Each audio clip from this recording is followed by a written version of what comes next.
So you're probably wondering what on earth is wrong with this aquarium, and that is a great question. Usually terrible tanks don't look this good, so what makes this so bad? By now you've probably already seen what is wrong with this aquarium, but is it really wrong? I'll give you a hint. I'm using a filtration method that is from the 1960s, and most people today hate that type of filtration method. The first thing that is wrong with this Planted Aquarium is that it is using an undergravel filter, and this filtration system is highly contentious among fish keepers, and a lot of people think that it is a very antiquated way of filtering your tank. But let me just ask you, with a straight face, can you honestly say that you wouldn't want to have this as a planted tank in your home? Like sitting here at the end of the night, being able to look over and look at this, and this is your tank that you were looking at, and the only thing that was filtering it was a piece of hardware from the 1960s.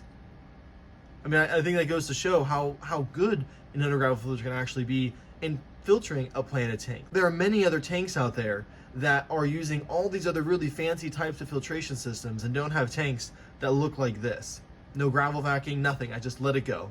Now, the second thing, you might have barely have seen it, and it combined with an undergravel filter makes it, I think, super cringe for a lot of people. But this planted tank here that is using an undergravel filter is actually running pressurized CO2 as well. I have my CO2 hooked up and it is running for about 6 hours a day. It's about a bubble every second, so it's a very, very small amount of CO2 going into the tank. But nonetheless, I am using CO2 with my undergravel filter in my Planted Aquarium, which I really haven't seen too many other people do, with the exception of maybe one other YouTuber, and no one else that I have come across has ever done this combination before. And it is, working fantastically. Like I love this tank. I'm going to see sad to see it go, but I'm hopefully going to be able to do it much bigger and better when I get to redo this tank.